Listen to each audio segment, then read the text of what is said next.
fatigue certainly plays a role. And, I tell people all the time, you could be 18 and completely healthy, you're in the prime of life, there's nothing wrong with you. But if I sleep deprive you for a couple of nights, you're not going to think clearly and you're not going to function normally. So if you have that every day of your life where you're just tired all the time, it certainly blunts your thinking abilities. Welcome. I'm Dr. Megan Byer. In episode 2, we are returning to the world of rare neuroimmune disorders with Dr. Eagan, a neuropsychologist. As we explore the complexities of rare neuroimmune disorders, let's first hear from someone who lives this reality every day. The personal stories you will hear throughout this episode help to shed light on the unique challenges individuals and family members face, offering us a deeper, more personal understanding of the topic. Then we will move into a more academic understanding with Dr. Eagan's expertise. We start by hearing from a young woman named Ireland. She describes her experience with brain fog. Please note there is some interfering sounds in the background. Yeah, I would definitely say a big thing in our community is going to be brain fog and fatigue. Brain fog we would describe as just like sometimes it's just difficult to build a sentence or just fully understand a thought. Sometimes it just rolls off the tongue, but sometimes you do have to really grab words. I would definitely say that in a recent article I read about it, there's a lot of mental health issues that could be caused by certain lesions in the brain, that sort of thing. I would definitely say that I don't feel that my brain lesions prevent me in any way, but I would definitely say I have a propensity to be anxious and depressed. So I would definitely say it does go hand in hand. Problems with the brain is going to impact how we live. Ireland's experience really brings to light the everyday challenges of cognitive dysfunction or brain fog, a common but often misunderstood symptom of neuroimmune disorders. It's not just about forgetfulness, it's about how these cognitive changes can really affect someone's life. Now, let's shift our focus to a professional perspective. We will hear from Dr. Eagan, a neuropsychologist who describes the cognitive and psychological impacts of neuroimmune disorders. But before we hear from Dr. Eagan, a reminder for our mental health professionals. You can earn continuing education credits for listening to this episode. Just click the link in the show notes. Additionally, part of the proceeds from this series will be donated to the Siegel Rare Neuroimmune Association. This contribution supports individuals like those heard in this podcast series. Now, Dr. Eagan. She starts by providing the definition of a neuropsychologist and describes her professional background.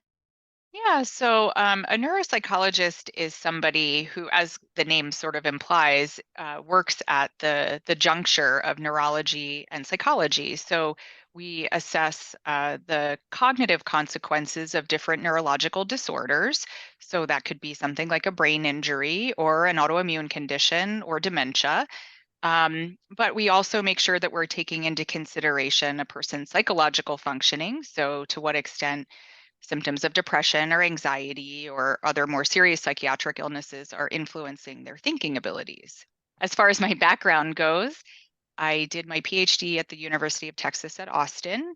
And then to become a neuropsychologist, well, first to finish the PhD, you do an internship, which I did mine at Emory University School of Medicine. And then I did my fellowship, which was my specialty training in neuropsychology at McLean Hospital in Belmont, Massachusetts. So McLean is a psychiatric facility. So I actually got, in addition to my neuropsychology specialty, I got a lot of exposure to psychiatric disorders as well. How did you get into seeing people with rare neuroimmune disorders? Well, to be honest, I developed an interest in them while I was doing my fellowship training. My husband and I had decided to get married during that time, and my husband's dad had been diagnosed before I even met him with primary progressive MS, which is, a very devastating illness, and his had progressed pretty quickly. So he was quite disabled by the time I met him. I think when I met him, he could still use his right hand a bit to move his power chair and to use his laptop. But in the few years, just while I was doing my training, my fellowship training, he declined quite a bit, and soon wasn't even able to use his fingers. He was really essentially locked in towards the end of his life, and was using his eyes to move his mouse on his computer screen, and his speech was pretty impaired at that point. And Hmm. unfortunately, he passed away a few years ago. So that kind of got me really interested in the subject of neuroimmune diseases, and how the intersection of the immune system and the nervous system interact with one another. Um, in my doctoral training, I had studied infections, and how infections and inflammation affect thinking abilities and cognition, both in a chronic situation. So, if you have a lot of cardiovascular risk factors and you have chronic inflammation, how that changes cognition, but then also in acute infections. I was really interested in HIV. So I Hmm. sort of got my background in the immune system and the nervous system through the infectious side of things, and my interest in inflammation. And then that translated really well when I developed a specific interest in MS, is how it Hmm. really started, when I met my husband and my father-in-law. How common are mental health disorders in these kind of more rare neuroimmune disorders? I think they're very common. So just by virtue of the fact that you have a rare disease can often provoke symptoms of depression and anxiety in somebody. Um, MS, although it's not particularly rare, it is the most common neuroimmune disease, tends to present with a lot of depression. Some people think that it's actually a core feature of the disease is Hmm. depression. Many of the neuroimmune conditions also come with a lot of fatigue and low energy, so that can contribute to symptoms of depression. And just also the all of the worry that comes along with having a chronic illness. And sometimes people have to go through long periods of time where they're undiagnosed, and they're working through the medical system and seeing a lot of different doctors, and that obviously provokes a lot of anxiety too. In some of the more fulminating conditions like autoimmune encephalitis that come on suddenly, sometimes the presenting features are what appears to be psychiatric illness. So Hmm. someone can have radical personality changes, they can be hallucinating, really significant behavioral change that gets everybody's attention, and often gets them admitted to a psychiatric hospital, which is not where they should be. Um, so, just for all your listeners, if you know someone who's an otherwise healthy and well-adjusted person who suddenly has radical personality changes and symptoms of psychosis, then you should take them to the emergency room and have them worked up for autoimmune encephalitis, Hmm. um, or paraneoplastic syndrome or something like that. So I think that the symptoms more commonly, you're going to see symptoms of depression and anxiety just by virtue of having to cope with having a rare disease. And less commonly, you'll see symptoms of psychosis in certain conditions. I know that you really focus on the cognitive side of things as well. How common are cognitive changes, and what kinds of cognitive changes do we typically see in these kinds of disorders? Yeah, so cognitive changes really, it depends on the disorder, and if the particular autoimmune condition is attacking the brain versus the other parts of the nervous system. So you have conditions that attack exclusively the brain, you have conditions that attack the brain and spinal cord, you have conditions or both, brain, maybe I said that, brain and spinal cord, Hmm. or those that attack the peripheral nerves, in which case you really wouldn't expect to see any cognitive changes, if the disease is affecting exclusively the spinal cord or the peripheral nerves. It's really when it attacks the brain that you're going to most likely see some cognitive changes. The things that come up most often are slowing. So because and we're going to kind of separate out people who are dealing with really acute symptoms of psychosis or seizures or something like that, because Hmm. although those can be present in neuroimmune conditions, um, once they're treated, once you kind of resolve the immune activation and get the person kind of back to their baseline, and you're controlling their seizures, hopefully, as long as you can keep all of that under control, they should be fine cognitively. If seizures are chronic afterwards, then people definitely develop cognitive difficulties, problems with memory, problems with executive functioning due to their seizures.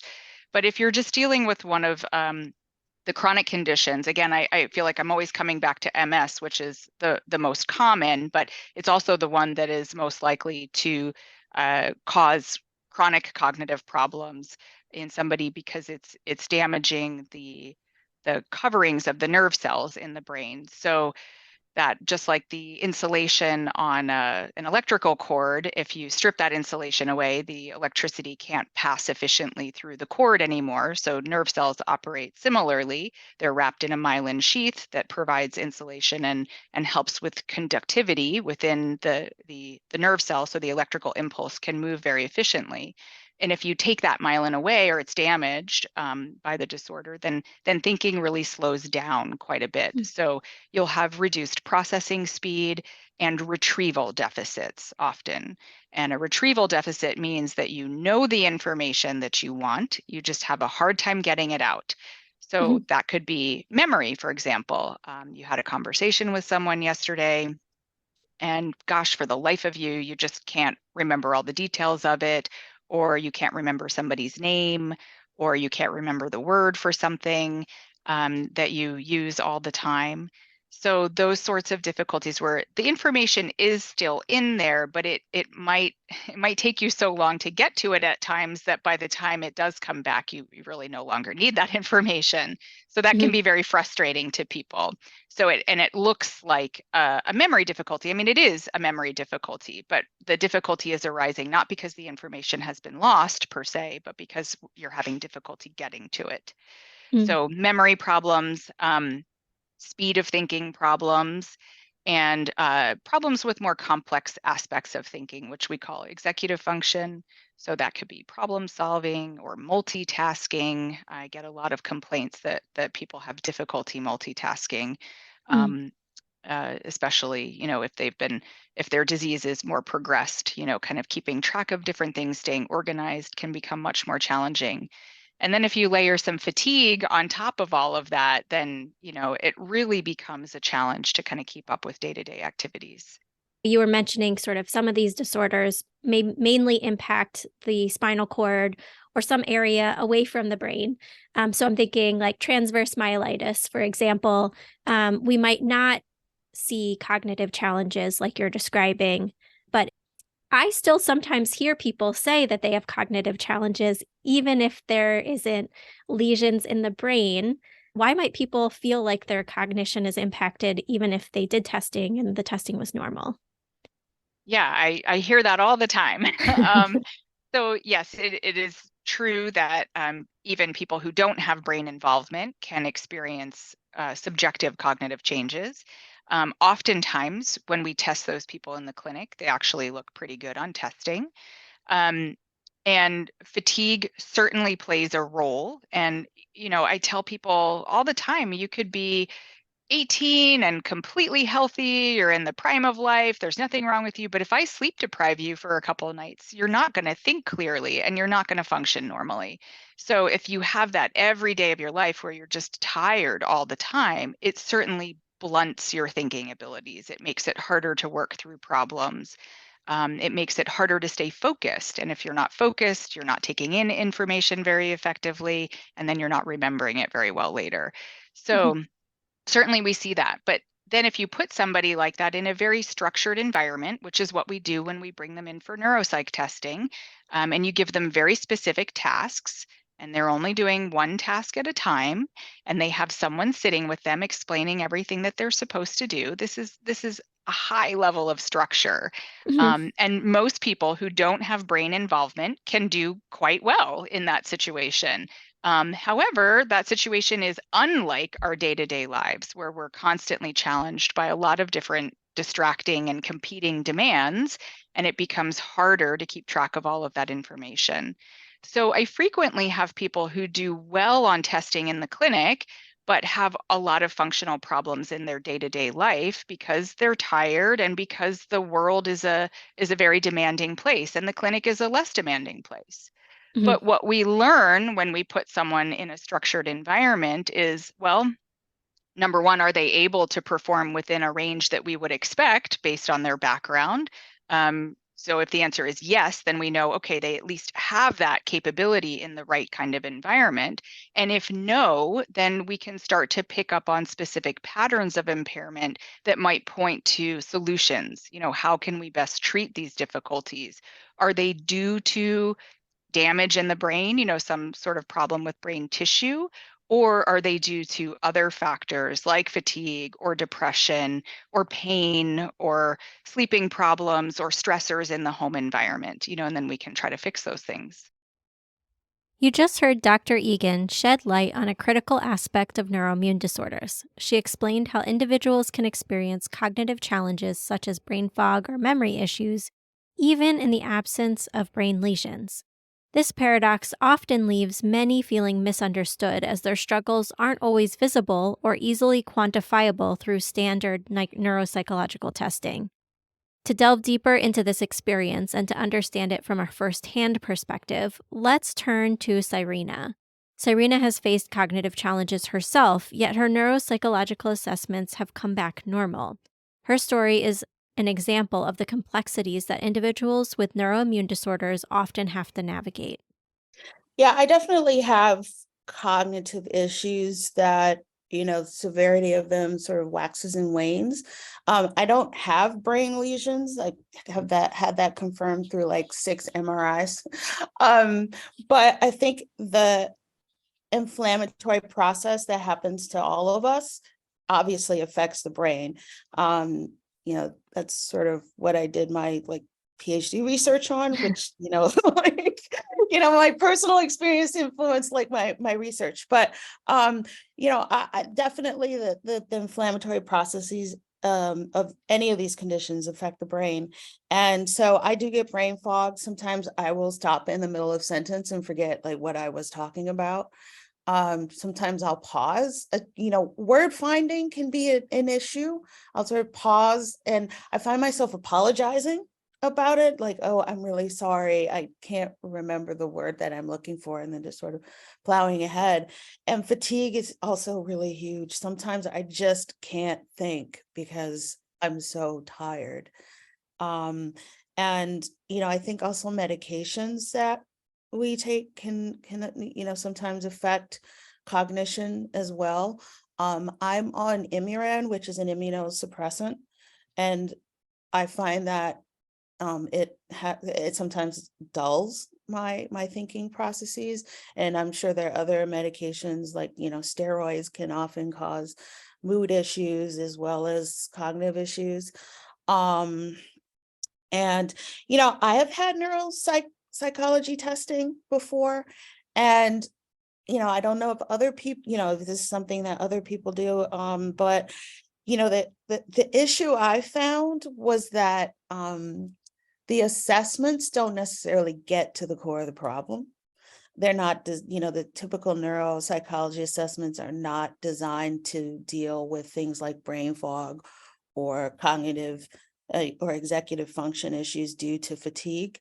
Mhm. They're very much, like processing like stuff. And it's like, I took the test and I did extremely well. And the neuropsychologist was like, I'm really sorry that this doesn't help you in any way. It's just like, if you function really well normally, this test may not pick it up. And so if other people, I just want to say, like, for a neuropsychologist who might be working with people who want, neuropsychology testing, it's highly possible that it's not going to diagnose any problems using the typical battery, because they don't get at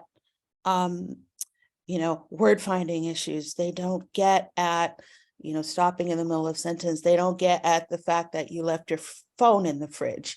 They don't do those sorts of issues. And so I would say that one of the, especially now with COVID and a lot more people, long COVID people having brain fog is one of their big things, like having more research into the causes, but also research into like, symptom management would be really important, because right now I'll say to my neurologist, yeah, I'm having cognitive issues, and be like, yeah, I don't know what to do about that.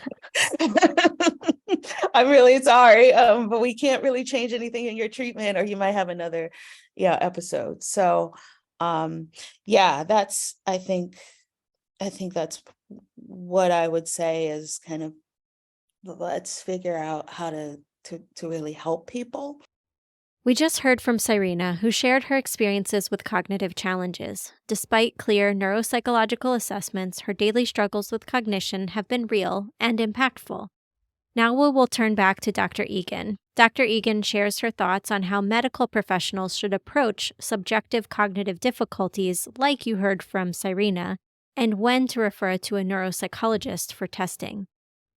Immediately. I would say that if someone is having subjective cognitive complaints, that's a great reason to refer them to a neuropsychologist, particularly in the setting of a neuroimmune condition. Um, and if nothing else, the best case scenario actually is that we have a normal exam. Then we can provide some reassurance to the patient, and we have an excellent baseline. So if this is a condition that maybe isn't going to resolve completely and it is going to be a chronic thing, then and we may expect changes in the future, then that gives us a nice, clean starting point. We know on this date, the patient's cognitive performance looked like this. That way, Mhm. in a year or in 2 years or 5 years or 10 years or whenever, we can test them again and see what has changed over time. And that can provide some insight into what parts of the brain are involved or how quickly a disease is progressing and what other tools we might need to give that person in order to function to the best of their ability. Understanding the neurologic and cognitive aspects is crucial, but it's also vital to address the mental health challenges these conditions pose. Let's dive into how these disorders intertwine with psychological well being. Here again, Dr. Egan describes challenges that can trigger or exacerbate emotional distress. I definitely think that loss of employment is a big one for a lot of people. For obvious reasons, it can contribute to financial instability. You're often changing roles within a family or a household too, and that can be very stressful. If a person is used to being the main caregiver of other family members, they may have a really hard time adjusting to the idea that they actually have to receive care now, and not be the main caregiver. I see a lot of distress in parents who are trying to care for young children who then, aren't able to or aren't able to the extent that they could previously. That causes a lot of depression and a lot of distress. Mm, Um, and also just kind of feeling bad, physically unwell all of the time causes a lot of distress too. I have some people who, even when they have social support, good home environment, lots of help, they feel a lot of guilt about mm, being, quote unquote, a burden to other family members and maybe having to shift their role in the family because of that. I think that's a big trigger, someone feeling as though they're burdening other people that they care about. yeah. Um, so, really anything that changes a functional adult person's role and kind of self-concept, I think can cause a lot of distress, especially acutely.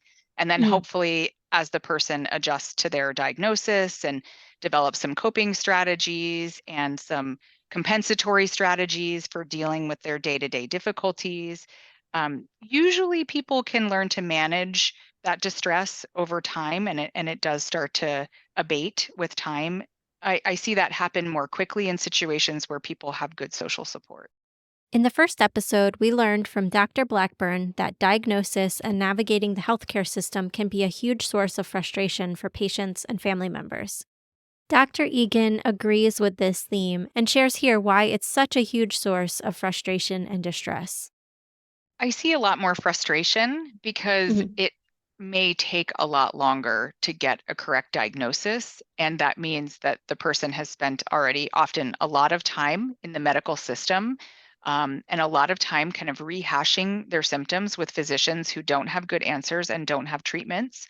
Mm, Um, and that's just, and then when they finally arrive at a diagnosis, you're also dealing with a condition that's much more progressed than it would have been if someone had recognized it quickly. So I've seen a few cases of unfortunate, GAD antibody encephalitis, for example, that went unrecognized. A person developed seizures that were, poorly managed for quite some time, and had that person, as a result, had long-term permanent residual cognitive deficits. So understandably, the family is really upset about that. The patient is upset. It really requires a major restructuring. So I think that the length of time that it can take to get to a diagnosis often increases frustration and unhappiness in patients and families. So I think that's unique. And then also just the feeling of aloneness once you do get a diagnosis and you learn that it's rare and that maybe there aren't good treatments for it, or that the treatments that are available are experimental, or that maybe your only option is to participate in a clinical trial. I think that that's unique to the situation and uniquely distressing to people as Right. well. So I think it can feel very scary to feel alone in your disease and very isolating. It's already scary to be given a diagnosis, but then to know that you're one of only a few people, and maybe you've never heard of anyone having that diagnosis before. That is a unique situation that is uniquely frightening. Now we turn to Cyrena, who shares her personal experience with navigating the healthcare system with a rare condition. I have a fair amount of experience with the healthcare system. My mother is a nurse. She's been a nurse in various different settings, since like the late, 70s, early 80s. So I kind of grew up in hospitals. And I, until I was diagnosed with lupus, I was in medical school. So I, had experience from that perspective. So I was able to, make fairly decisive changes in direction. I mentioned like moving from one setting to the other. And I think part of that was just having familiarity with how the medical system works. That doesn't mean it was easy. But at the same time, if I say it wasn't easy for me, that makes me realize how much harder it is for other people. I think especially in other geographic areas, I'm very fortunate to live in, New England and the, like top end of the Acela corridor. I always say, like, if I throw a dart, I can hit whatever doctor I want. And a lot of people don't have that opportunity. But, I think the most difficult part of the process for me was the emergency room. I think that there's a lot of staff there that aren't necessarily familiar with the presentation of, neuroimmune disorders, and don't necessarily understand the, constellation of symptoms. Obviously that and actually, like, I'm not just saying like medical assistants, but all the way up to physicians. I had a couple of kind of rocky run-ins with emergency medicine physicians who thought they knew more than they did. Let's just put it that way. Who thought they knew more than I did, and thought they knew more about my body than I did. So probably that was the most difficult part of navigating the process for me. Once I got onto like the medical wards, things were a lot easier. I had a neurologist, I was starting to be seen by PT. But that kind of like netherworld of the emergency room is very difficult when no one really knows what's going on, and you're kind of being shuffled around for all these tests, and no one's really telling you what tests they're taking you for. And I mean, I knew what tests they were taking me for just by like overhearing conversation.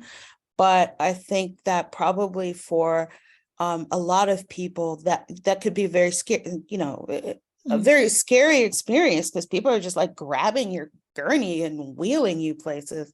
And, they're running all these tests and not necessarily telling you what they are. I have my cell phone with me, and, now you can get a lot of your test results before the physician gets them. So I'm getting them and I'm scrolling through them and I'm like, oh, this doesn't look good. But, I think that really the emergency room, like, I don't know what, other people's experiences are, but the emergency room was just like, I don't know if I can swear, but it was a real pain in the ass. It was a pain in the ass. I had like this one ER nurse who was placing an IV line. And I was like, look, I have this one vein. This is the only vein you're going to get. And he was sure he was going to get another vein. And he did. And it was extremely painful. And I told him, and he just walked off. I guess he was so pissed off that I was trying to tell him what to do. Another nurse came in and, I was with my wife. This was, I think, the third time I had the myelitis flare. And this nurse came in and she's, doing her nursing stuff and she checked my line. And I told her, I said, like, if you don't take this out, I'm going to pull it out. And my wife said, yes, she's serious. She will pull it out. And she, so the nurse pulled it out. But, that didn't happen on the medical floor. And I don't know how, we can improve the way that the emergency setting handles what we come in with, but that was just like the worst for me. Ireland reiterates the challenge of navigating the healthcare system by providing a personal story about the consequences of her team not recognizing and treating symptoms quickly enough. Yeah, so for persistent symptoms, really, so the blindness in my right eye, that did stick around, definitely, just because we weren't able to catch it in time. For a lot of my other flares, we were able to catch it in time, which we're lucky about. My left eye went blind at one point as well, but since we were able to get me in for treatment pretty much straight away, I was able to recover that pretty much completely. I went paralyzed at one point, but that got recovered pretty much completely. And it's just like a lot of stuff. If you're smart, if you have the right team, which is something that you have to fight for, absolutely. But if you're able to do that, then you are able to you're able to secure yourself a future. Now we turn back to Dr. Eagan, and she shares how social media helps patients feel less isolated. These platforms offer a space for sharing experiences, finding resources, and providing vital support for these rare conditions. Certainly, social media allows people to connect with other far-flung individuals who are dealing with similar problems. And I actually point my patients to support groups on social media a lot of the time. I tell them, search for your condition on Facebook, and I guarantee you're going to find other people who have it. And often those people are the best individuals to turn to for resources. They know exactly what you're going through, and it reduces that feeling of feeling alone and isolated. Dr. Eagan just highlighted the power of social media in bridging gaps for those feeling alone with their rare neuroimmune disorder. It's through these connections that individuals find strength and understanding.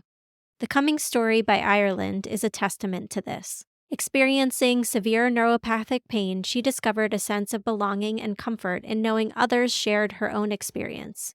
Listen to Ireland as she shares the impact of finding a community that truly understood.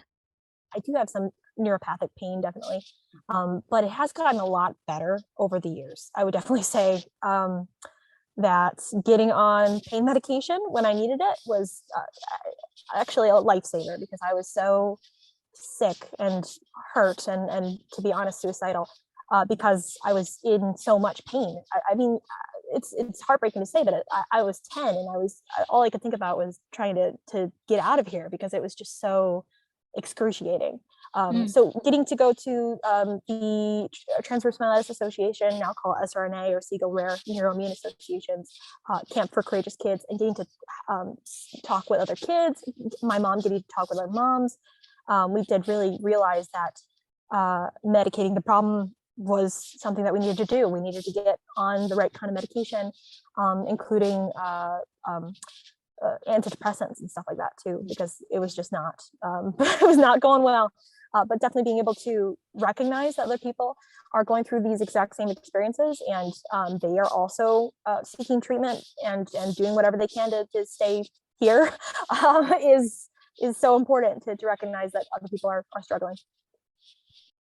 She continues by sharing how connecting with others with a rare neuroimmune condition helped. She also shares what mental health treatments were and were not helpful. Definitely. So for my suicidal thoughts primarily were about the pain, but also just about the trauma of growing up broken, growing up with people that didn't understand me. Yeah. Since I was, in our natural lives, people with rare neuroimmune disorders, they are not going to run into somebody with another rare disorder.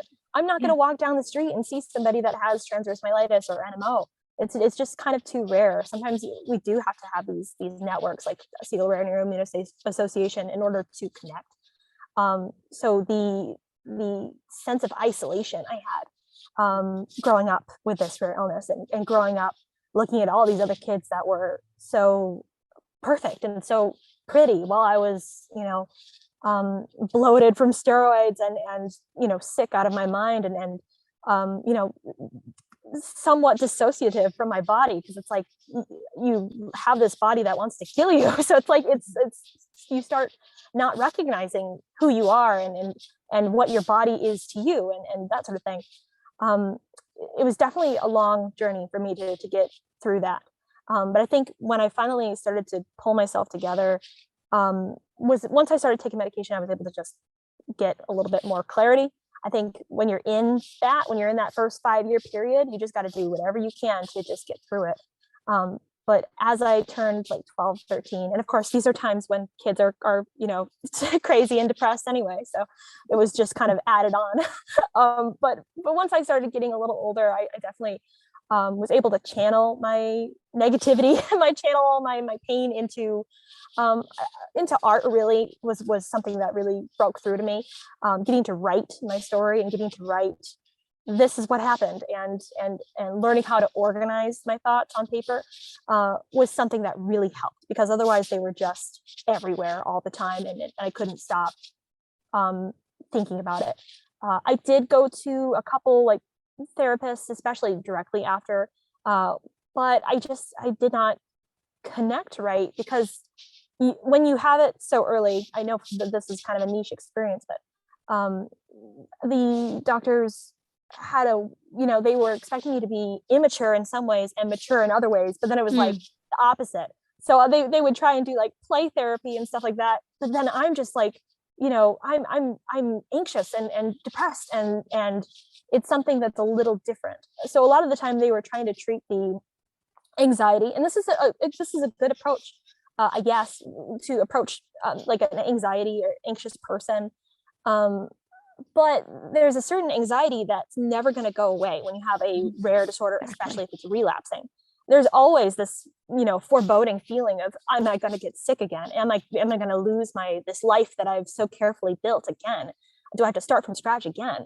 So, I would say that the approach they took of trying to just distract me all the time and trying to, the main approach she said to do was just to imagine that I'm in a field and I'm looking up at the stars. And that just didn't work, because I am so obsessive about it.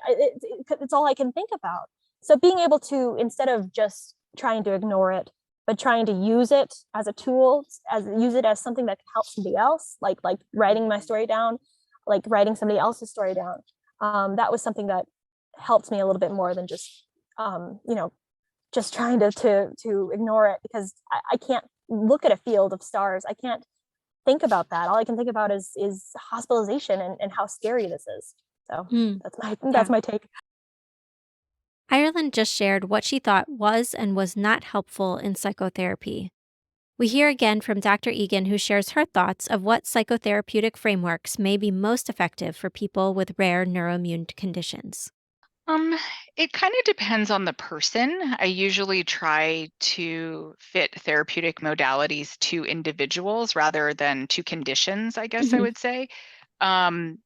I do think that CBT or cognitive behavioral therapy can be really useful because there are so many negative thoughts that come Mhm. up when you have a new diagnosis of a rare condition, um, and and those negative thoughts can become very consuming and can start to dictate everything about your life and your outlook. So CBT can be useful for some people to kind of intervene when those thoughts come up, when those catastrophizing ideas come up, oh my gosh, my life is over, everything is terrible now. How am I going to function? How am I going to care for my family? If you just immediately go to the off the deep end with those thoughts, it's going to make it very hard to function. So Mhm. CBT is a good tool for intervening when those thoughts come up and redirecting your focus and kind of reframing those ideas. um, Other people might just need a more supportive environment, maybe with a counselor who's really good at just more active listening and motivational interviewing, kind of what do you want? Where do you want things to go? And how can we help you achieve that? Um, I wouldn't say that I really favor any one particular modality. It kind of depends on what the person is looking for. Acceptance and commitment therapy can also be really useful. Mm. um, just kind of learning the boundaries of what you can control, and just kind of relaxing with the things that you can't control.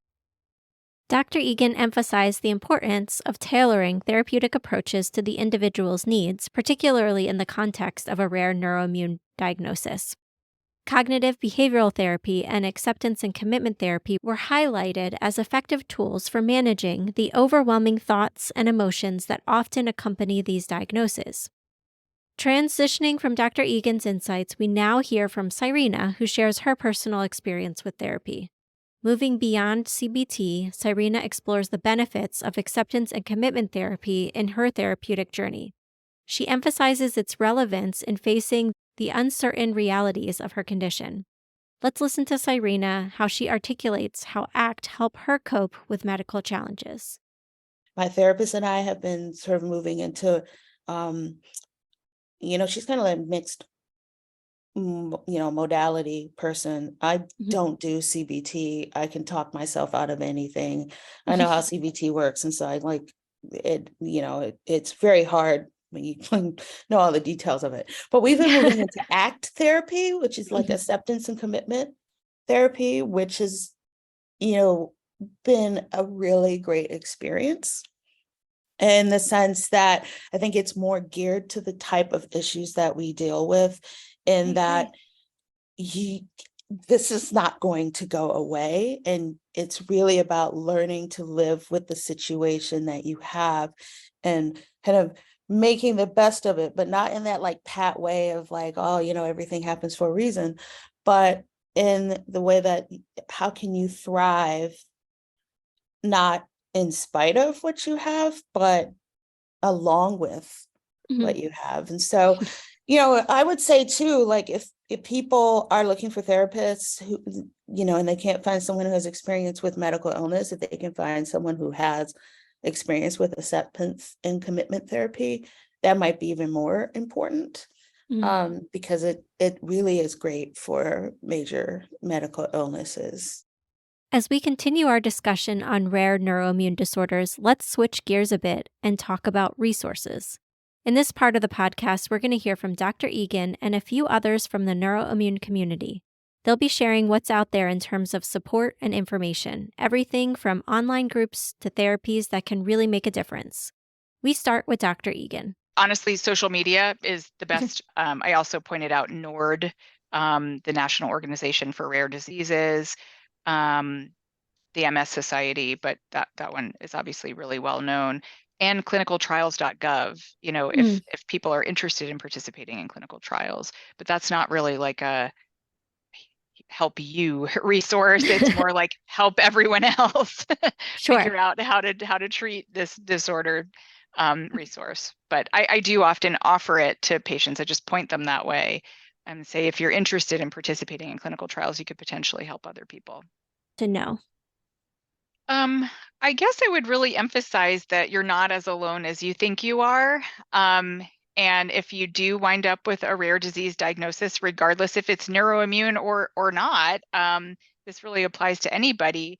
Uh, the the first thing you should do really is look for other people with your diagnosis, and the best way to do that is online these days, and especially through social media, because I think social support when you're dealing with a major stressor like this is crucial. And the more people feel like they have a community around them that understands what they're going through and can provide resources and just share that emotional support that everybody needs when they're going through a major stressor, I think that that is critical. And if people lack that, then they feel um, isolated, alone, and they are vulnerable to symptoms of depression and anxiety, which makes it harder to function. Dr. Eagan reiterated the importance of finding others with a similar diagnosis. Doug and Megan from episode 1 return here to share about how support groups have been helpful for them in navigating the disease. Megan starts by discussing her history with psychotherapy. She answers the question, have you ever worked with a mental health provider?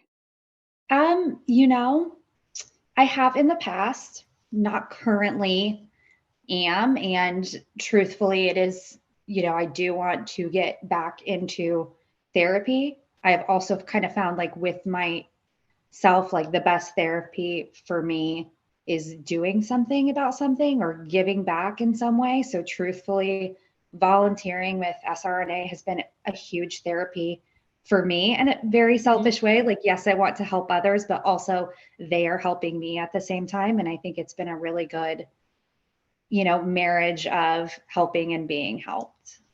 Megan now shares her experience with support groups.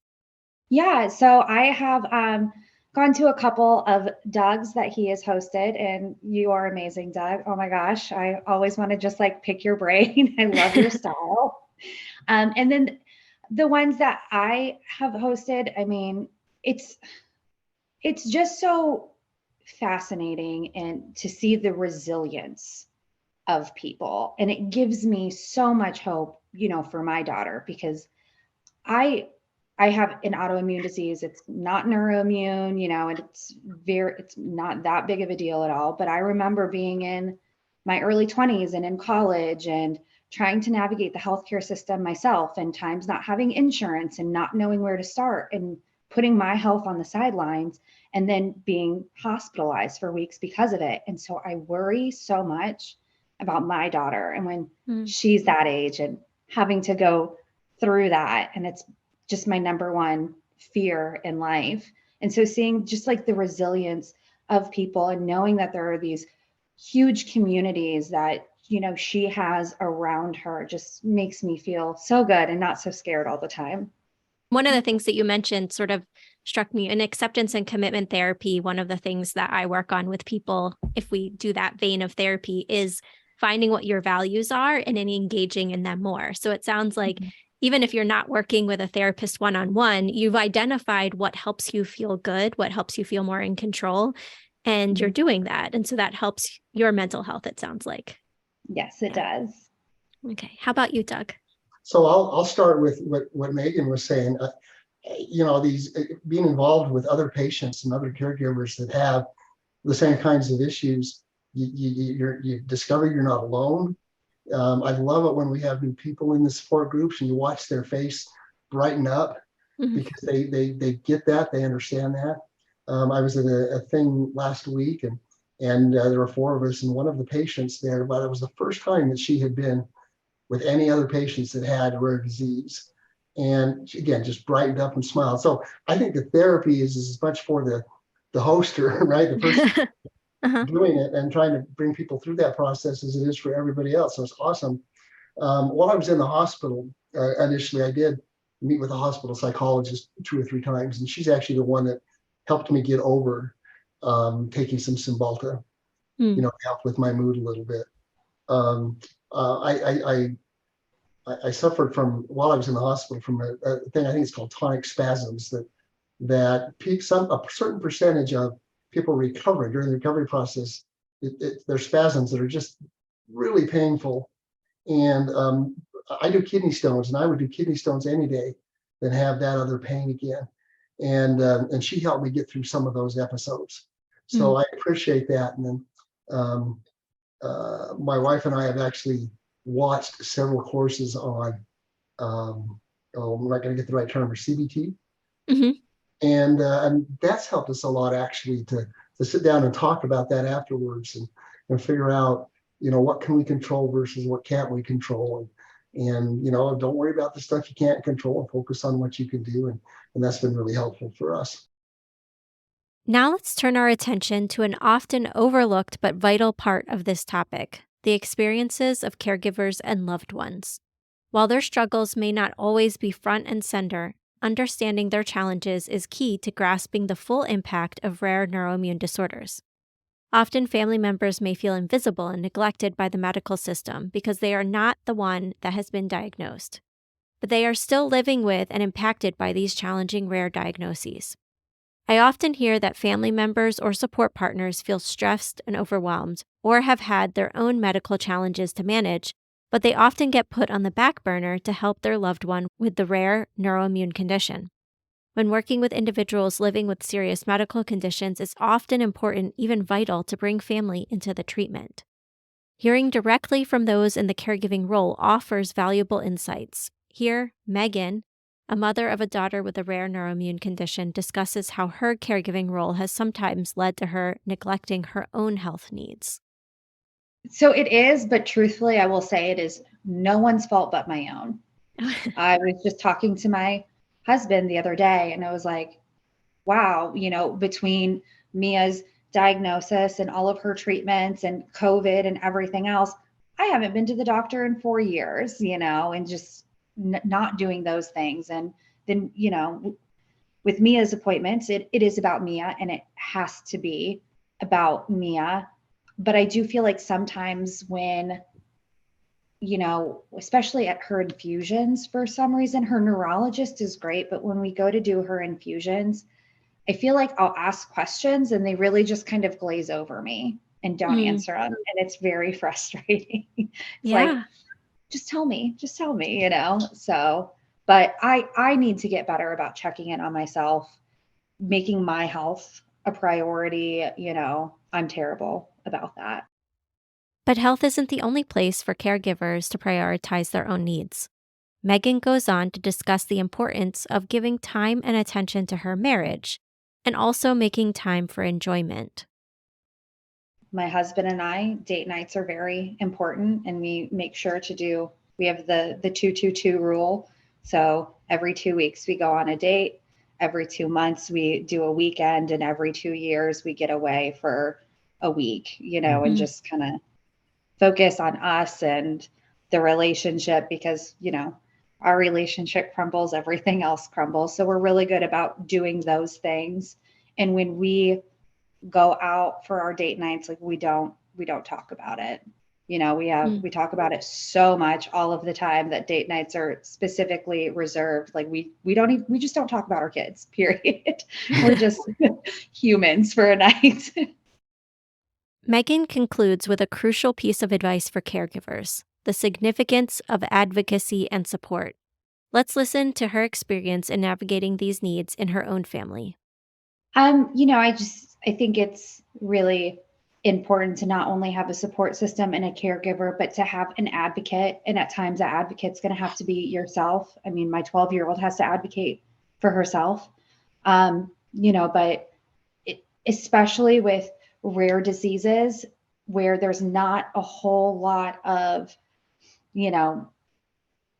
case studies or scientific backup or this, that, and the other, dealing with insurance companies is just a nightmare. And I finally, I had a girlfriend who had a son that had cancer, and they had so many issues with insurance companies, and they had hired a company to advocate for them. And she gave me the name of the company, and we had hired them, and, we kept getting farther and farther and farther, but ultimately just had to change jobs and start the process over. But I think it's really important to have someone to advocate for you, because I couldn't do that for myself on my own. Megan's story highlights an aspect that many families face: the challenge of navigating healthcare systems and insurance. Now we hear from Lydia from SRNA, who asks our community members what prompted them to seek additional support. This is an important question because in psychotherapy, even if resources like support groups or providing information for community organizations like SRNA are provided and discussed, they aren't always implemented by the individual in treatment. Here we hear again from Megan and Doug. A question that came to my mind was, as a part of this community, what is it that made you want to reach out or want to step out and find support? But I don't know if there's ever a moment or if it's just a general, need for support. So I'll jump in. So at one point, a couple of years ago I just felt a need to get involved, and to not sit around and mope and to try and make my own life better, of course, but also to make other people's lives better. And you know what? None of us are going to change what we're going through support groups and other things, but there is just so much hope that comes from being in it together, right? And have the camaraderie that comes out of those meetings, in-person meetings, support group meetings, even video conferences we lighten each other's burden a little bit when we do that. And so I think that's what I felt I needed to do. For me, so I really wanted to get involved with SRNA for my daughter. So that way, when she was old enough or when she needed a resource or she was ready to bare all and tell her story on the most intimate level, she already kind of had a group of people that knew her in a way, and would be responsive and accepting. And so I just wanted to kind of establish some sort of community for her for when she grows up. I will say with SRNA, I have learned so much and I've been able to relay and teach her so much. And she has gotten so much more comfortable with her diagnosis, with her disease, with her day-to-day life. And then also her kind of learning about some of the other diseases. It's been very, kind of interesting and enlightening because she has MOG, but she has optic neuritis, which is its own disease. And some of the symptoms of MOG is ADEM, which is its own disease as well. And just kind of how close they all are, yet how different they are. Mm-hmm. It's been really interesting. In today's episode, we've examined the world of rare neuroimmune disorders. We heard stories from individuals like Ireland and Cyrena, who offered insight into the daily realities and cognitive challenges they face. Dr. Eagan provided invaluable professional insights into the cognitive and psychological impacts of these disorders. We also delved into the critical role of healthcare advocacy as shared by Megan, highlighting the importance of support and resource navigation. Looking ahead, our next episode will build upon these foundations. We'll delve into the resources available to mental health professionals that can specifically support individuals with rare neuroimmune disorders. We aim to provide mental health professionals, individuals living with rare neuroimmune disorders, and loved ones additional tools and strategies to lighten the daily load of living with these conditions. Join us for the final episode in this series, which will be released in 2 weeks. Again, as a reminder, if you would like continuing education credits for listening to this episode, click the link in the show notes or go to findempathy.com/learn. While our education is free for all, proceeds from continuing education go to support the development of new content. Additionally, a portion of the proceeds from this series will be donated to SRNA to support individuals and families like those you've heard in this series. Our goal is to help people living with challenging medical conditions find the mental health providers who understand their diagnosis. Our education, and this podcast, is focused on increasing the number of mental health providers who can help. If you are a psychologist or a mental health provider that specializes in health populations, please consider signing up on the free Find Empathy directory. Go to findempathy.com and select Get Listed. We would love to connect with you on social media. Look for us on Facebook, LinkedIn, Twitter, and Instagram. Finally, please know that the opinions expressed by the experts today are their own. We are not financially supported by any of the businesses or resources described in today's podcast. Also remember that the content provided today is for educational purposes only. Please seek the guidance of your doctor or mental health provider for any questions you might have regarding your own health or medical condition. Thank you so much for listening, and we look forward to you joining us in the next episode.